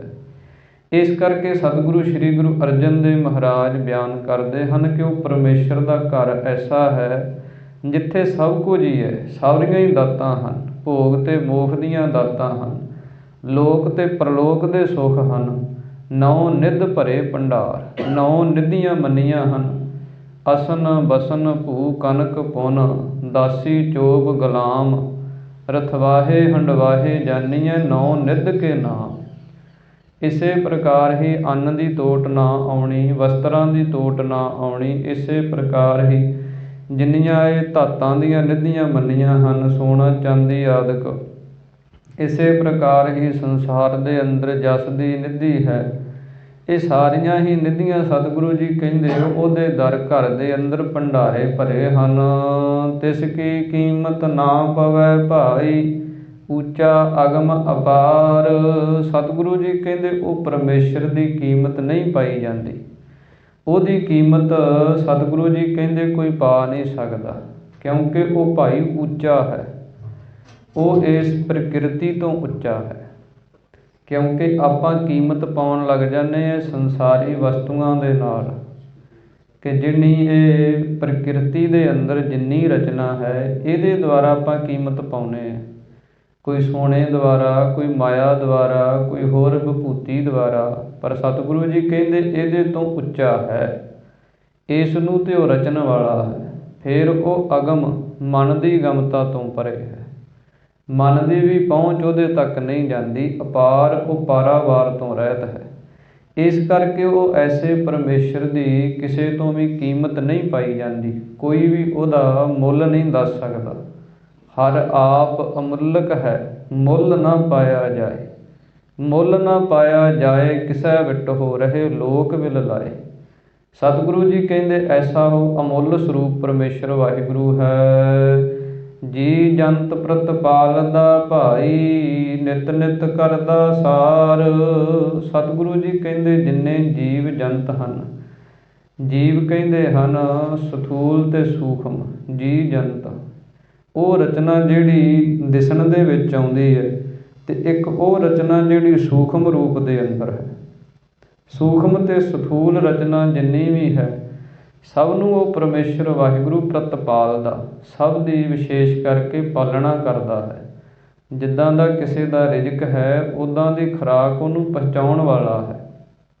ਸੈਲ ਪੱਥਰ ਮਹਿ ਜੰਤ ਉਪਾਏ, ਤਾਂ ਕਾ ਰਿਜ਼ਕ ਆਗੈ ਕਰ ਧਰਿਆ। ਸ਼੍ਰੀ ਗੁਰੂ ਗੋਬਿੰਦ ਸਿੰਘ ਮਹਾਰਾਜ ਸੱਚੇ ਪਾਤਸ਼ਾਹ ਜੀ ਦੇ ਵੀ ਬਚਨ ਆਉਂਦੇ ਹਨ ਕਿ ਦੀਨਨ ਕੀ ਪ੍ਰਤਪਾਲ ਕਰੈ ਨਿਤ, ਸੰਤ ਉਬਾਰ ਗਨੀਮਨ ਗਾਰੈ, ਪਛ ਪਸ਼ੂ ਨਗ ਨਾਗ ਨਰਦ ਸਰਬ ਸਮੈ ਸਭ ਕੋ ਪ੍ਰਤਪਾਰੈ। ਭੁਖਤ ਹੈ ਜਲ ਮੈਂ ਥਲ ਮੈਂ ਪਲ ਮੈਂ, ਕਲ ਕੇ ਨਹੀਂ ਕਰਮ ਵਿਚਾਰੈ। ਦੀਨ ਦਇਆਲ ਦਇਆ ਨਿਧ, ਦੋਖਣ ਦੇਖਤ ਹੈ ਪਰ ਦੇਤ ਨਾ ਹਾਰੈ। ਇਸ ਕਰਕੇ ਸਤਿਗੁਰੂ ਜੀ ਕਹਿੰਦੇ ਜਿੰਨੇ ਸੂਖਮ ਤੇ ਸਥੂਲ ਜੀਵ ਜੰਤ ਹਨ, ਸਭ ਦੀ ਉਹ ਪਰਮੇਸ਼ਰ ਵਾਹਿਗੁਰੂ ਪਾਲਣਾ ਕਰਦਾ ਹੈ। ਨਿਤ ਨਿਤ ਨਿਤਾ ਪ੍ਰਤੀ, ਹਰ ਰੋਜ਼ ਹਰ ਸਮੇਂ ਪਰਮੇਸ਼ਰ ਵਾਹਿਗੁਰੂ ਉਹਨਾਂ ਦੀ ਪਾਲਣਾ ਨੂੰ ਕਰ ਰਿਹਾ ਹੈ। ਸਤਿਗੁਰ ਪੂਰਾ ਭੇਟੀਐ ਭਾਈ, ਸ਼ਬਦ ਮਿਲਾਵਣ ਹਾਰ। ਸਤਿਗੁਰੂ ਜੀ ਕਹਿੰਦੇ ਐਸਾ ਜੋ ਪਰਮੇਸ਼ਰ ਵਾਹਿਗੁਰੂ ਜਿਹੜਾ ਇੰਨੀਆਂ ਦਾਤਾਂ ਨੂੰ ਬਖਸ਼ਣ ਵਾਲਾ ਹੈ, ਉਹਦੀ ਪ੍ਰਾਪਤੀ ਕਿਵੇਂ ਹੁੰਦੀ ਹੈ? ਸਤਿਗੁਰ ਪੂਰਾ ਭੇਟੀਐ। ਹੇ ਭਾਈ, ਜਦੋਂ ਪੂਰਾ ਗੁਰੂ ਕਿਸੇ ਨੂੰ ਭੇਟੀਐ ਕਹੀਏ, ਮਿਲ ਪੈਂਦਾ ਹੈ। ਭੇਟੀਏ ਦਾ ਅਰਥ ਹੁੰਦਾ ਮਿਲਣਾ, ਕਿ ਜਦੋਂ ਕਿਸੇ ਪੂਰੇ ਗੁਰੂ ਦੇ ਨਾਲ ਸਿੱਖ ਦਾ ਮਿਲਾਪ ਹੋ ਜਾਏ ਤੇ ਸ਼ਬਦ ਮਿਲਾਵਣ ਹਾਰ, ਫਿਰ ਉਹ ਪੂਰੇ ਗੁਰੂ ਦੁਆਰਾ ਸ਼ਬਦ ਦੀ ਪ੍ਰਾਪਤੀ ਹੁੰਦੀ ਹੈ। ਸ਼ਬਦ ਦੁਆਰਾ, ਉਪਦੇਸ਼ ਦੁਆਰਾ ਉਹ ਪਰਮੇਸ਼ਰ ਵਾਹਿਗੁਰੂ ਮਿਲਦਾ ਹੈ। ਕਿਉਂਕਿ ਸਤਿਗੁਰੂ ਜੀ ਉਹ ਪਰਮੇਸ਼ਰ ਦੀ ਬਾਬਤ ਉਪਦੇਸ਼ ਬਖਸ਼ਿਸ਼ ਕਰਦੇ, ਸਾਨੂੰ ਸਿੱਖਿਆ ਬਖਸ਼ਿਸ਼ ਕਰਦੇ ਹੈ, ਸਾਨੂੰ ਉਹਨਾਂ ਕਰਮਾਂ ਤੋਂ ਰੋਕਦੇ ਹੈ ਜਿਨ੍ਹਾਂ ਕਰਮਾਂ ਕਰਕੇ ਅਸੀਂ ਰੱਬ ਤੋਂ ਦੂਰ ਜਾਂਦੇ ਹਾਂ, ਅਤੇ ਉਹਨਾਂ ਕਰਮਾਂ ਦੇ ਨਾਲ ਸਾਨੂੰ ਜੋੜਦੇ ਹੈ ਜਿਨ੍ਹਾਂ ਨੂੰ ਕਰਕੇ ਅਸੀਂ ਰੱਬ ਦੇ ਨੇੜੇ ਜਾਂਦੇ। ਇਹ ਸਿੱਖਿਆ ਹੈ ਸਤਿਗੁਰੂ ਦੀ। ਇਸ ਕਰਕੇ ਸਤਿਗੁਰੂ ਜੀ ਕਹਿੰਦੇ ਪੂਰੇ ਗੁਰੂ ਦੇ ਉਪਦੇਸ਼ ਦੁਆਰਾ ਉਹ ਐਸੇ ਪਰਮੇਸ਼ਰ ਦੇ ਨਾਲ ਜੀਵ ਮਿਲ ਜਾਂਦਾ ਹੈ। ਸੱਚੇ ਚਰਨ ਸਰੇਵੀਐ ਭਾਈ, ਭ੍ਰਮ ਭਉ ਹੋਵੈ ਨਾਸ। ਸਤਿਗੁਰੂ ਜੀ ਕਹਿੰਦੇ ਸੱਚੇ ਗੁਰੂ ਦੇ ਚਰਨਾਂ ਨੂੰ ਸਰੇਵੀਏ ਕਹੀਏ, ਸੇਵ ਕੇ। ਜਦੋਂ ਕੋਈ ਸੱਚੇ ਗੁਰੂ ਦੇ ਚਰਨਾਂ ਦੀ ਸੇਵਾ ਕਰਦਾ ਹੈ, ਭ੍ਰਮ ਭਉ ਹੋਵੈ ਨਾਸ, ਫਿਰ ਜਿਹੜਾ ਭਰਮ ਅਤੇ ਭਉ ਡਰ ਹੁੰਦਾ ਇਹ ਨਾਸ ਹੋ ਜਾਂਦਾ, ਜਿਸ ਨੂੰ ਵਿਪਰਜੇ ਗਿਆਨ ਕਹਿੰਦੇ ਆ, ਉਲਟਾ ਗਿਆਨ, ਕਿ ਇਹ ਸੰਸਾਰ ਦੇ ਪ੍ਰਤੀ ਗਿਆਨ ਜਿਹੜਾ ਉਹ ਪ੍ਰਾਪਤ ਕਰਨਾ, ਉਲਟ ਗਿਆਨ। ਜਿਸ ਗਿਆਨ ਦੁਆਰਾ ਸਾਡੇ ਜੀਵਨ ਦੇ ਅੰਦਰ ਲੋਕ ਅਤੇ ਪ੍ਰਲੋਕ ਦੇ ਅੰਦਰ ਸੁੱਖ ਨਹੀਂ ਮਿਲਣਾ, ਉਸੇ ਗਿਆਨ ਨੂੰ ਸੱਚਾ ਸਮਝ ਲੈਣਾ ਉਹ ਭਰਮ ਹੁੰਦਾ। ਅਤੇ ਉਹ ਸੰਸਾਰੀ ਗਿਆਨ ਨੂੰ ਸੱਚ ਸਮਝ ਕੇ ਉਹਦੇ ਵਿੱਚ ਲੱਗੇ ਰਹਿਣਾ। ਸਤਿਗੁਰੂ ਜੀ ਕਹਿੰਦੇ ਉਹ ਜਿਹੜਾ ਭਰਮ ਸੀ, ਅਤੇ ਉਸੇ ਭਰਮ ਦੇ ਵਿੱਚੋਂ ਫਿਰ ਭਉ ਜਿਹੜਾ ਡਰ ਪੈਦਾ ਹੁੰਦਾ, ਉਹ ਵੀ ਨਾਸ ਹੋ ਜਾਂਦਾ, ਖਤਮ ਹੋ ਜਾਂਦਾ ਹੈ। ਮਿਲ ਸੰਤ ਸਭਾ ਮਨ ਮਾਂਜੀਐ ਭਾਈ, ਹਰਿ ਕੈ ਨਾਮ ਨਿਵਾਸ। ਸਤਿਗੁਰੂ ਜੀ ਕਹਿੰਦੇ ਹਰੀ ਪਰਮੇਸ਼ਰ ਦਾ ਨਾਮ ਜਿਹੜਾ ਉਹ ਅੰਦਰ ਨਿਵਾਸ ਕਿਵੇਂ ਕਰਦਾ, ਉਹ ਵਸਦਾ ਕਿਵੇਂ? ਅਤੇ ਸਤਿਗੁਰੂ ਜੀ ਕਹਿੰਦੇ ਮਿਲ ਸੰਤ ਸਭਾ, ਜਿਹੜੇ ਰੱਬ ਦੇ ਪਿਆਰੇ ਸ਼ਾਂਤ ਚਿੱਤ ਸਾਧੂ ਮਹਾਤਮਾ ਹਨ, ਉਹਨਾਂ ਦੀ ਸਭਾ ਸਤ ਸੰਗਤ ਹੈ। ਉਹਨਾਂ ਦੀ ਸੰਗਤ ਦੇ ਵਿੱਚ ਮਿਲ ਕੇ ਮਨ ਮਾਂਜੀਐ ਭਾਈ। ਹੇ ਭਾਈ, ਆਪਣੇ ਮਨ ਨੂੰ ਮਾਂਜ। ਕਿਉਂਕਿ ਜਿਵੇਂ ਕਿਸੇ ਲੋਹੇ ਦੇ ਉੱਤੇ ਜੰਗਾਲ ਆ ਜਾਂਦੀ ਹੈ, ਅਤੇ ਉਹਨੂੰ ਆਪਾਂ ਚੰਗੇ ਤਰੀਕੇ ਦੇ ਨਾਲ ਮਾਂਜ ਕੇ ਉਹਨੂੰ ਸਾਫ਼ ਕਰਕੇ ਫਿਰ ਉਹਦੀ ਜੰਗਾਲ ਜਿਹੜੀ ਦੂਰ ਕਰ ਦਈਦੀ ਹੈ, ਉਹ ਲੋਹਾ ਜਿਹੜਾ ਚੰਗਾ ਸਾਫ਼ ਸੁਥਰਾ ਬਣ ਜਾਂਦਾ। ਅਤੇ ਜੇ ਉਹਨੂੰ ਨਾ ਉਹਦੇ ਵੱਲ ਧਿਆਨ ਦਈਏ, ਨਾ ਗੌਰ ਕਰੀਏ, ਫਿਰ ਉਹ ਜੰਗਾਲ ਲੋਹੇ ਨੂੰ ਖਾ ਜਾਂਦਾ। ਇਸੇ ਪ੍ਰਕਾਰ ਹੀ ਸਾਡੇ ਮਨ ਦੇ ਉੱਤੇ ਜਿਹੜਾ ਵਿਸ਼ਿਆਂ ਵਿਕਾਰਾਂ ਦਾ, ਇਸੇ ਪ੍ਰਕਾਰ ਹੀ ਔਗਣਾਂ ਦਾ ਜੰਗਾਲ ਜਿਹੜਾ ਉਹਨੂੰ ਮਾਂਜੀਏ। ਉਹਨੂੰ ਮਾਂਜਣਾ ਕਾਹਦੇ ਦੁਆਰਾ ਹੈ? ਉਹਨੂੰ ਮਾਂਜਣਾ ਹੈ ਗੁਰੂ ਦੇ ਉਪਦੇਸ਼ ਦੁਆਰਾ। ਉਹਨੂੰ ਗੁਰੂ ਦੇ ਉਪਦੇਸ਼ ਦੁਆਰਾ ਅਤੇ ਪ੍ਰੇਮ ਦਾ ਪਾਣੀ ਪਾ ਕੇ ਮਨ ਦੇ ਉੱਤੋਂ ਜਿਹੜਾ ਔਗਣਾਂ ਦਾ ਵਿਕਾਰਾਂ ਦਾ ਜੰਗਾਲ ਹੈ, ਇਸ ਨੂੰ ਲਾਹ ਕੇ ਹਰਿ ਕੈ ਨਾਮ ਨਿਵਾਸ। ਫਿਰ ਭਾਈ ਹਰੀ ਪਰਮੇਸ਼ਰ ਦਾ ਨਾਮ ਜਿਹੜਾ ਉਹ ਸਾਡੇ ਹਿਰਦੇ 'ਚ ਵਸ ਜਾਂਦਾ ਹੈ। ਮਿਟੈ ਅੰਧੇਰਾ ਅਗਿਆਨਤਾ ਭਾਈ, ਕਮਲ ਹੋਵੈ ਪ੍ਰਗਾਸ। ਸਤਿਗੁਰੂ ਜੀ ਕਹਿੰਦੇ ਅਗਿਆਨਤਾ ਦਾ ਜਿਹੜਾ ਹਨੇਰਾ ਹੁੰਦਾ ਉਹ ਮਿਟ ਜਾਂਦਾ, ਕਮਲ ਹੋਵੈ ਪ੍ਰਗਾਸ। ਜਿਹੜਾ ਹਿਰਦੇ ਰੂਪੀ ਕੌਲ ਹੁੰਦਾ ਉਹ ਖਿੜ ਜਾਂਦਾ। ਕਮਲ ਕਦੋਂ ਖਿੜਦਾ ਹੈ? ਜਦੋਂ ਸੂਰਜ ਦੀਆਂ ਕਿਰਨਾਂ ਧਰਤੀ 'ਤੇ ਆਉਂਦੀਆਂ ਅਤੇ ਕਮਲ ਦਾ ਫੁੱਲ ਜਿਹੜਾ ਉਹ ਖਿੜ ਜਾਂਦਾ। ਇਸੇ ਪ੍ਰਕਾਰ ਹੀ ਜਦੋਂ ਗੁਰੂ ਦਾ ਗਿਆਨ ਸੂਰਜ ਦੀ ਨਿਆਈ ਹੈ, ਜਦੋਂ ਸਾਡੇ ਹਿਰਦੇ ਅੰਦਰ ਆਉਂਦਾ, ਫਿਰ ਜਿਵੇਂ ਸੂਰਜ ਦੇ ਚੜ੍ਹਨ ਦੇ ਨਾਲ ਹਨੇਰਾ ਅਲੋਪ ਹੋ ਜਾਂਦਾ, ਕਮਲ ਖਿੜ ਜਾਂਦਾ। ਇਸੇ ਪ੍ਰਕਾਰ ਹੀ ਜਦੋਂ ਗੁਰੂ ਕਾ ਗਿਆਨ, ਬਾਣੀ ਦਾ ਉਪਦੇਸ਼ ਸਾਡੇ ਅੰਦਰ ਵਸਦਾ, ਫਿਰ ਜਿਹੜਾ ਅਗਿਆਨਤਾ ਦਾ ਹਨੇਰਾ, ਬੇਸਮਝੀ ਦਾ ਹਨੇਰਾ, ਜਿਹਨੂੰ ਸਤਿਗੁਰਾਂ ਨੇ ਬਾਣੀ 'ਚ ਕਿਹਾ, ਬਾਹਰ ਦਿਸੈ ਚਾਨਣਾ ਦਿਲ ਅੰਧਿਆਰੀ ਰਾਤ। ਉਹ ਜਿਹੜਾ ਦਿਲ ਦਾ ਹਨੇਰਾ ਹੁੰਦਾ ਉਹ ਸਾਰਾ ਦੂਰ ਹੋ ਜਾਂਦਾ ਹੈ। ਜਿਹੜਾ ਸਾਡਾ ਹਿਰਦਾ ਹੈ ਉਹ ਖਿੜ ਜਾਂਦਾ ਹੈ। ਗੁਰ ਬਚਨੀ ਸੁਖ ਊਪਜੈ ਭਾਈ, ਸਭ ਫਲ ਸਤਿਗੁਰ ਪਾਸ। ਸਤਿਗੁਰੂ ਜੀ ਕਹਿੰਦੇ ਗੁਰੂ ਦੇ ਬਚਨਾਂ ਦੁਆਰਾ ਫਿਰ ਸੁਖ ਊਪਜੈ, ਫਿਰ ਸੁਖ ਜਿਹੜਾ ਉਹ ਪੈਦਾ ਹੁੰਦਾ। ਸਭ ਫਲ ਸਤਿਗੁਰ ਪਾਸ, ਸਾਰੇ ਫਲ ਜਿਹੜੇ ਹੈ ਧਰਮ ਅਰਥ ਕਾਮ ਮੋਖ ਮੁਕਤ ਪਦਾਰਥ ਨਾਥ, ਸਗਲ ਮਨੋਰਥ ਪੂਰਿਆ ਨਾਨਕ ਲਿਖਿਆ ਮਾਤ। ਇਹ ਜਿਹੜੇ ਫਲ ਮੰਨੇ ਹਨ, ਜਿਤੜੇ ਫਲ ਮਨ ਬਾਛੀ ਹੈ ਤਿਤੜੇ ਸਤਿਗੁਰ ਪਾਸ। ਜਿੰਨੇ ਵੀ ਫਲ ਹਨ, ਜਿੰਨੇ ਵੀ ਸੁੱਖ ਹਨ, ਸਾਰੇ ਹੀ ਸਤਿਗੁਰਾਂ ਦੇ ਪਾਸ ਹਨ। ਉਹ ਜੀਵ ਨੂੰ ਪ੍ਰਾਪਤ ਹੁੰਦੇ ਹਨ। ਮੇਰਾ ਤੇਰਾ ਛੋਡੀਐ ਭਾਈ, ਹੋਈਐ ਸਭ ਕੀ ਧੂਰ। ਸਤਿਗੁਰੂ ਜੀ ਅੱਗੇ ਉਪਦੇਸ਼ ਬਖਸ਼ਿਸ਼ ਕਰਦੇ ਹਨ ਕਿ ਹੇ ਭਾਈ, ਹੇ ਭਰਾਵਾ, ਮੇਰਾ ਤੇ ਤੇਰਾ ਛੱਡ ਦੇ। ਆਪਣੇ ਜੀਵਨ ਦੇ ਅੰਦਰੋਂ ਜਿਹੜੀ ਮੇਰ ਤੇਰ ਕਰਦਾ ਹੈ ਕਿ ਇਹ ਮੇਰਾ ਪਦਾਰਥ ਹੈ, ਇਹ ਮੇਰੀ ਚੀਜ਼ ਹੈ, ਇਸੇ ਪ੍ਰਕਾਰ ਹੀ ਜਿਹੜੀ ਦੂਸਰੀ ਚੀਜ਼ ਹੈ ਉਹਦੇ ਨਾਲ ਨਫ਼ਰਤ ਈਰਖਾ ਕਰਨੀ, ਇਹ ਮੇਰ ਤੇ ਤੇਰ ਦੇ ਬੰਧਨ ਜਿਹੜੇ ਹੈ ਇਹਨਾਂ ਨੂੰ ਛੱਡ ਕੇ ਹੋਈਐ ਸਭ ਕੀ ਧੂੜ। ਇਹ ਭਾਈ ਸਭ ਦੀ ਚਰਨ ਧੂੜ ਭਾਵ ਕਿ ਜਿਹੜੀ ਨਿਮਰਤਾ ਹੈ ਇਹਨੂੰ ਆਪਣੇ ਜੀਵਨ ਦੇ ਅੰਦਰ ਧਾਰਨ ਕਰ ਲੈ। ਘਟ ਘਟ ਬ੍ਰਹਮ ਪਸਾਰਿਆ ਭਾਈ, ਪੇਖੈ ਸੁਣੈ ਹਜੂਰ। ਸਤਿਗੁਰੂ ਜੀ ਕਹਿੰਦੇ ਜਦੋਂ ਇੱਦਾਂ ਦੀ ਨਿਮਰਤਾ ਤੇਰੇ ਅੰਦਰ ਆ ਜਾਏਗੀ ਘਟ ਘਟ, ਫਿਰ ਸਭ ਥਾਵਾਂ ਦੇ ਅੰਦਰ, ਘਟਾਂ ਘਟਾਂ ਦੇ ਅੰਦਰ, ਸਭ ਥਾਵਾਂ ਤੇ ਸਭ ਹਿਰਦਿਆਂ ਦੇ ਅੰਦਰ ਬ੍ਰਹਮ ਪਸਾਰਿਆ। ਇਹ ਭਾਈ ਜਿਹੜਾ ਬ੍ਰਹਮ ਵਿਆਪਕ ਸਰੂਪ ਪਰਮੇਸ਼ਰ ਹੈ ਉਹ ਫੈਲਿਆ ਹੋਇਆ ਤੈਨੂੰ ਦਿਸੇਗਾ। ਪੇਖੈ ਸੁਣੈ ਹਜੂਰ, ਫਿਰ ਉਹ ਸਦਾ ਹੀ ਤੇਰੇ ਕਰਮਾਂ ਨੂੰ ਵੇਖਣ ਵਾਲਾ ਤੇ ਸੁਣਨ ਵਾਲਾ। ਜਿਹੜੀਆਂ ਗੱਲਾਂ ਅਸੀਂ ਜ਼ੁਬਾਨ ਤੋਂ ਨਹੀਂ ਬੋਲਦੇ ਉਹਨਾਂ ਨੂੰ ਵੀ ਉਹ ਪਰਮੇਸ਼ਰ ਵਾਹਿਗੁਰੂ ਸੁਣਦਾ ਹੈ। ਤੂੰ ਹਿਰਦੈ ਗੁਪਤ ਵਸੈ ਦਿਨ ਰਾਤੀ। ਇਸੇ ਪ੍ਰਕਾਰ ਹੀ ਸਤਿਗੁਰਾਂ ਦੇ ਬਚਨ ਆਉਂਦੇ ਹਨ। ਅਣ ਬੋਲੇ ਕੋ ਤੁਹੀਂ ਪਛਾਨੈ, ਜੋ ਜੀਅਨ ਮੈਂ ਹੋਤਾ। ਜਿਹੜੀਆਂ ਗੱਲਾਂ ਸਾਡੇ ਮਨਾਂ ਦੇ ਅੰਦਰ ਹਨ ਉਹਨਾਂ ਨੂੰ ਵੀ ਸੁਣਨ ਵਾਲਾ, ਜਿਹੜੇ ਕਰਮ ਸਾਡੇ ਮਨ ਦੇ ਅੰਦਰ ਚੱਲ ਰਹੇ ਆ ਗੁਪਤ ਉਹਨਾਂ ਨੂੰ ਵੀ ਵੇਖਣ ਵਾਲਾ, ਉਹ ਪਰਮੇਸ਼ਰ ਵਾਹਿਗੁਰੂ ਜਿਹੜਾ ਹਜੂਰ ਸਦਾ ਹੀ ਅੰਗ ਸੰਗ ਹੈ, ਸਦਾ ਹੀ ਨੇੜੇ ਹੈ। ਜਿਤ ਦਿਨ ਵਿਸਰੈ ਪਾਰ ਬ੍ਰਹਮ ਭਾਈ, ਤਿਤ ਦਿਨ ਮਰੀਐ ਝੂਰ। ਸਤਿਗੁਰੂ ਜੀ ਕਹਿੰਦੇ ਜਿਸ ਦਿਨ ਵੀ ਐਸਾ ਪਰਮੇਸ਼ਰ ਵਾਹਿਗੁਰੂ ਜੋ ਸਦਾ ਅੰਗ ਸੰਗ ਹੈ ਉਹ ਭੁੱਲਦਾ ਹੈ, ਤਿਤ ਦਿਨ ਮਰੀਐ ਝੂਰ। ਉਸ ਦਿਨ ਹੀ ਸਮਝ ਲਓ ਕਿ ਜਗਿਆਸੂ ਜਿਹੜਾ ਹੈ, ਮਹਾਤਮਾ ਜਿਹੜਾ ਹੈ, ਸਿੱਖ ਜਿਹੜਾ ਹੈ, ਉਹ ਆਪਣੇ ਜੀਵਨ ਦੇ ਅੰਦਰ ਤਿਤ ਦਿਨ ਮਰੀਐ ਝੂਰ। ਉਹ ਸਮਝਦਾ ਕਿ ਅੱਜ ਦਾ ਦਿਨ ਜਿਹੜਾ ਉਹ ਤੇ ਮਰਿਆਂ ਵਾਂਗੂ ਲੰਘਿਆ ਹੈ, ਇਹ ਤੇ ਅੱਜ ਦਾ ਦਿਨ ਵਿਅਰਥ ਹੀ ਚਲਾ ਗਿਆ। ਜਿਸ ਦਿਨ ਪਰਮੇਸ਼ਰ ਦਾ ਨਾਮ ਨਹੀਂ ਜਪਿਆ, ਨਿਤਨੇਮ ਨਹੀਂ ਕੀਤਾ, ਬਾਣੀ ਨਹੀਂ ਪੜ੍ਹੀ, ਉਹ ਦਿਨ ਜਿਹੜਾ ਵਾ ਉਹ ਜਗਿਆਸੂ ਨੂੰ ਇੱਦਾਂ ਲੱਗਦਾ ਵੀ ਇਹ ਤੇ ਖਾਲੀ ਚਲੇ ਗਿਆ, ਇਹਦੇ ਵਿੱਚ ਤੇ ਕੁਝ ਵੀ ਨਹੀਂ ਪ੍ਰਾਪਤ ਹੋਇਆ। ਕਰਨ ਕਰਾਵਣ ਸਮਰੱਥੋ ਭਾਈ, ਸਰਬ ਕਲਾ ਭਰਪੂਰ। ਸਤਿਗੁਰੂ ਜੀ ਕਹਿੰਦੇ ਸਭ ਕਾਰਨਾਂ ਨੂੰ ਕਰਨ ਦੇ ਵਿੱਚ ਉਹ ਪਰਮੇਸ਼ਰ ਵਾਹਿਗੁਰੂ ਸਮਰੱਥ ਹੈ। ਕੋਈ ਵੀ ਐਸਾ ਕਰਮ ਨਹੀਂ ਜਿਹੜਾ ਉਹ ਪਰਮੇਸ਼ਰ ਵਾਹਿਗੁਰੂ ਨਹੀਂ ਕਰ ਸਕਦਾ।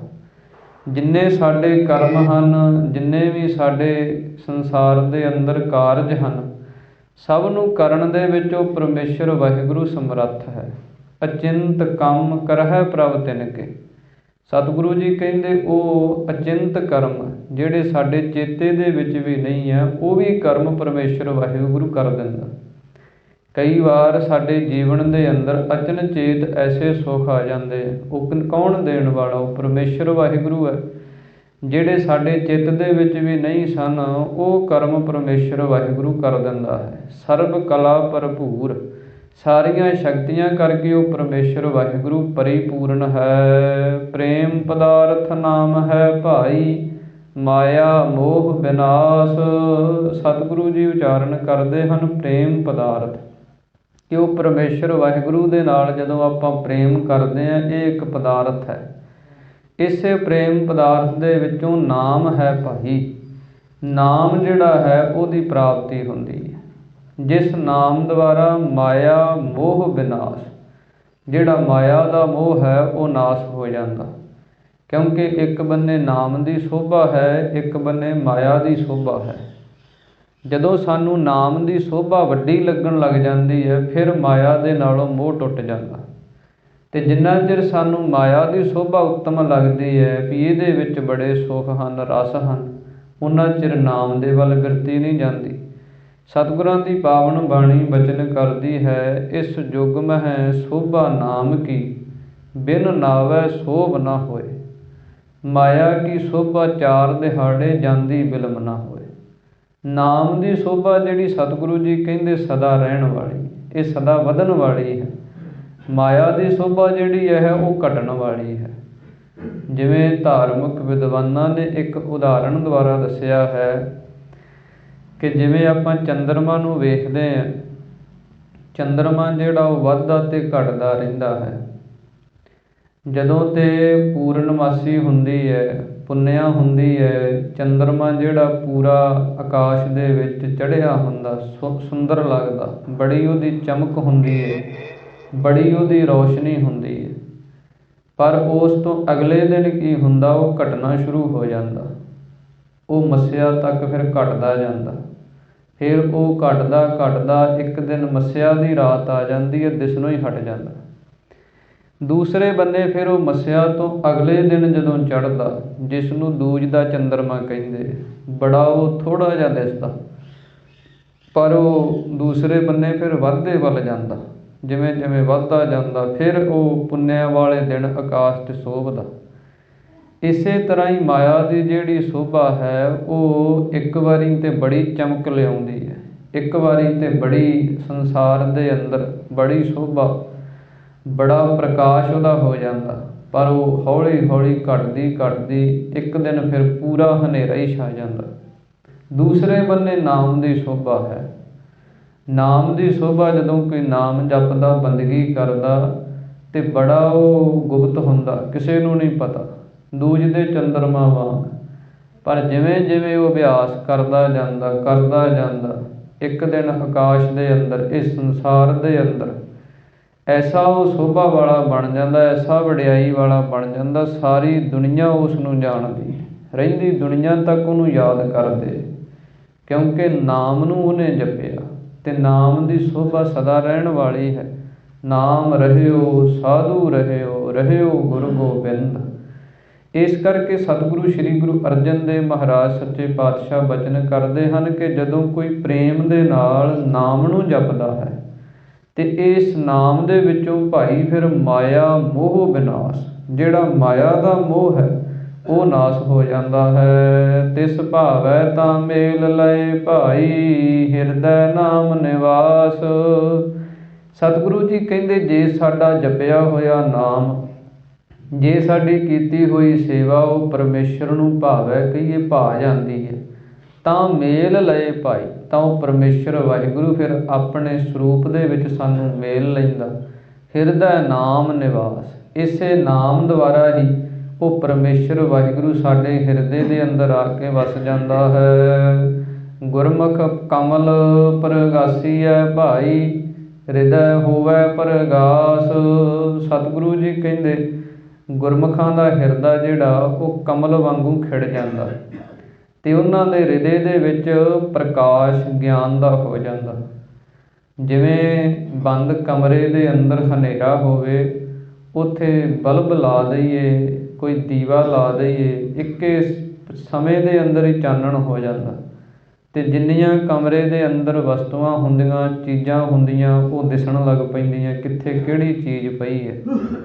ਇਸੇ ਪ੍ਰਕਾਰ ਹੀ ਜਦੋਂ ਗੁਰਮੁਖਾਂ ਦੇ ਅੰਦਰ ਗਿਆਨ ਦਾ ਸੂਰਜ ਚੜ੍ਹਦਾ ਹੈ ਅਤੇ ਕਮਲ ਪ੍ਰਗਾਸ, ਹਿਰਦਾ ਜਿਹੜਾ ਉਹ ਖਿੜ ਜਾਂਦਾ, ਫਿਰ ਇਸੇ ਹਿਰਦੇ ਦੇ ਅੰਦਰ ਹੀ ਉਹ ਜਿਹੜੇ ਚੰਗੇ ਗੁਣ ਹਨ, ਸਤ, ਸੰਤੋਖ, ਦਇਆ, ਧਰਮ, ਧੀਰਜ, ਵਿਰਾਗ, ਵਿਵੇਕ, ਇਹ ਗੁਣ ਵੀ ਸਾਡੇ ਅੰਦਰ ਹੀ ਹੈ। ਗੁਣ ਵੀ ਅੰਦਰ ਹੀ ਹਨ, ਔਗਣ ਵੀ ਅੰਦਰ ਹੀ ਹਨ। ਪਰ ਜਦੋਂ ਸਾਡੇ ਅੰਦਰ ਗਿਆਨ ਹੋ ਜਾਂਦਾ, ਚਾਨਣ ਹੋ ਜਾਂਦਾ, ਫਿਰ ਸਾਨੂੰ ਗੁਣ ਦਿਸਦੇ ਹੈ, ਫਿਰ ਅਸੀਂ ਗੁਣਾਂ ਵਾਲੇ ਪਾਸੇ ਤੁਰਦੇ ਹਾਂ ਅਤੇ ਔਗਣ ਜਿਹੜੇ ਹਨ ਉਹ ਨਾਸ਼ ਹੋ ਜਾਂਦੇ ਹਨ। ਪ੍ਰਗਟ ਭਇਆ ਪ੍ਰਤਾਪ ਪ੍ਰਭ ਭਾਈ, ਮੌਲਿਆ ਧਰਤ ਆਕਾਸ। ਸਤਿਗੁਰੂ ਸ੍ਰੀ ਗੁਰੂ ਅਰਜਨ ਦੇਵ ਮਹਾਰਾਜ ਉਚਾਰਨ ਕਰਦੇ ਹਨ ਕਿ ਭਾਈ ਉਹਨਾਂ ਦਾ ਪ੍ਰਤਾਪ, ਉਹਨਾਂ ਦੀ ਸੋਭਾ, ਉਹਨਾਂ ਦਾ ਜਸ ਸਾਰੇ ਸੰਸਾਰ ਦੇ ਅੰਦਰ ਹੀ ਪ੍ਰਗਟ ਰੂਪ ਦੇ ਅੰਦਰ ਹੈ।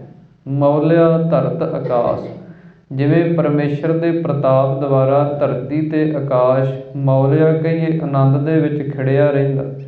ਧਰਤੀ ਤੋਂ ਲੈ ਕੇ ਆਕਾਸ਼ ਤੱਕ ਸਭ ਥਾਵਾਂ 'ਤੇ ਉਸੇ ਦਾ ਪ੍ਰਤਾਪ ਹੈ, ਉਸੇ ਦਾ ਜਸ ਹੈ। ਇਸੇ ਪ੍ਰਕਾਰ ਹੀ ਸਤਿਗੁਰੂ ਜੀ ਕਹਿੰਦੇ ਉਹਨਾਂ ਗੁਰਮੁਖਾਂ ਦੀ ਬੁੱਧੀ ਰੂਪੀ ਧਰਤੀ ਜਿਹੜੀ ਹੈ, ਇਸੇ ਪ੍ਰਕਾਸ਼ ਹਿਰਦਾ ਰੂਪੀ ਆਕਾਸ਼ ਜਿਹੜਾ, ਇਹ ਦੋਵੇਂ ਹੀ ਪ੍ਰਕਾਸ਼ ਦੇ ਸਹਿਤ ਹੋ ਜਾਂਦੇ ਆ, ਖਿੜ ਜਾਂਦੇ।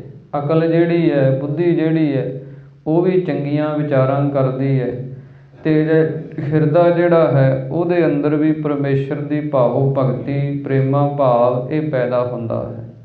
ਧੰਨ ਸ਼੍ਰੀ ਗੁਰੂ ਅਰਜਨ ਦੇਵ ਮਹਾਰਾਜ ਸੱਚੇ ਪਾਤਸ਼ਾਹ ਜੀ ਦੀ ਕਿਰਪਾ ਦੁਆਰਾ ਇਹ ਪਾਵਨ ਪਵਿੱਤਰ ਸ਼ਬਦ ਦੀ ਵਿਚਾਰ ਆਪਾਂ 5 ਪਦਿਆਂ ਤੱਕ ਕੀਤੀ ਹੈ। ਅੱਗੇ ਰਹਿੰਦੇ ਜਿਹੜੇ 4 ਪਦੇ ਹਨ ਉਹ ਆਪਾਂ ਕੱਲ੍ਹ ਨੂੰ ਵਿਚਾਰਨ ਕਰਾਂਗੇ, ਕਿਉਂਕਿ ਸ਼ਬਦ ਜਿਹੜਾ ਹੈ ਇਹ ਅਸ਼ਟਪਦੀਆਂ ਦੇ ਰੂਪ ਦੇ ਅੰਦਰ ਹੈ। ਸੋ ਇਸ ਕਰਕੇ ਆਪਾਂ ਸ਼ਬਦ ਦੀ ਵਿਚਾਰ ਇੱਥੋਂ ਤੱਕ ਅੱਜ ਕੀਤੀ ਹੈ। ਕੱਲ੍ਹ ਨੂੰ ਸਤਿਗੁਰੂ ਜੀ ਜਿਵੇਂ ਕਿਰਪਾ ਕਰਨਗੇ, ਅੱਗੇ ਸ਼ਬਦ ਦੇ ਅੰਦਰ ਸਾਨੂੰ ਜੋ ਉਪਦੇਸ਼ ਬਖਸ਼ਿਸ਼ ਕੀਤੇ ਹਨ ਉਹਨਾਂ ਦੇ ਵਿਚਾਰ ਆਪਾਂ ਰਲ ਮਿਲ ਕੇ ਸਾਂਝਿਆਂ ਕਰਾਂਗੇ।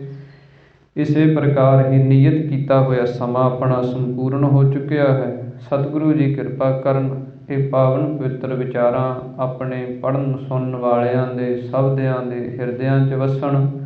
ਜਿੰਨੀਆਂ ਵੀ ਸੰਗਤਾਂ ਪਹੁੰਚੀਆਂ ਹਨ ਸਭ ਦਾ ਹਾਰਦਿਕ ਧੰਨਵਾਦ, ਕੋਟਨ ਕੋਟ ਧੰਨਵਾਦ ਸਤਿਗੁਰੂ ਸ੍ਰੀ ਗੁਰੂ ਗ੍ਰੰਥ ਸਾਹਿਬ ਮਹਾਰਾਜ ਜੀ ਦਾ। ਸੋ ਅਖੀਰਲੀਆਂ ਪੰਕਤੀਆਂ ਪੜ੍ਹ ਕੇ ਹੁਣ ਸਮਾਪਤੀ ਕਰੀਏ ਜੀ, ਉਪਰੰਤ ਅਰਦਾਸ ਦੇ ਵਿੱਚ ਸ਼ਾਮਲ ਹੋਈਏ ਜੀ। ਗੁਰਮੁਖ ਕਮਲ ਪ੍ਰਗਾਸੀਐ ਭਾਈ, ਹਿਰਦੈ ਹੋਵੈ ਪਰਗਾਸ। ਪ੍ਰਗਟ ਭਇਆ ਪ੍ਰਤਾਪ ਪ੍ਰਭ ਭਾਈ, ਮੌਲਿਆ ਧਰਤ ਆਕਾਸ। ਵਾਹਿਗੁਰੂ ਜੀ ਕਾ ਖਾਲਸਾ, ਵਾਹਿਗੁਰੂ ਜੀ ਕੀ ਫਤਿਹ। ਹੇ ਗੋਬਿੰਦ ਹੇ ਗੋਪਾਲ ਹੇ ਦਇਆਲ ਲਾਲ, ਪ੍ਰਾਣਨਾਥ ਅਨਾਥ ਸਖੇ ਦੀਨ ਦਰਦ ਨਿਵਾਰ। ਹੇ ਸਮਰੱਥ ਅਗਮ ਪੂਰਨ ਮੋਹਿ ਮਾਇਆ ਧਾਰ, ਅੰਧਕੂਪ ਮਹਾ ਭਿਆਨ ਨਾਨਕ ਪਾਰ ਉਤਾਰ। ਆਏ ਪ੍ਰਭ ਸਰਣਾਗਤੀ, ਕਿਰਪਾ ਨਿਧ ਦਇਆਲ। ਏਕ ਅੱਖਰ ਹਰ ਮਨ ਬਸਤ, ਨਾਨਕ ਹੋਤ ਨਿਹਾਲ। ਜਲ ਥਲ ਮਹੀਅਲ ਪੂਰਿਆ, ਸੁਆਮੀ ਸਿਰਜਣਹਾਰ। ਅਨਕ ਭਾਂਤ ਹੋਏ ਪਸਰਿਆ, ਨਾਨਕ ਏਕੰਕਾਰ। ਵਾਹਿਗੁਰੂ ਨਾਮ ਜਹਾਜ ਹੈ, ਚੜ੍ਹੇ ਸੋ ਤਰੇ ਪਾਰ। ਜੋ ਸ਼ਰਧਾ ਕਰ ਸੇਵੰਦੇ, ਪਾਰ ਉਤਾਰਨਹਾਰ। ਜੋ ਸ਼ਰਧਾ ਕਰ ਸੇਵੰਦੇ, ਪਾਰ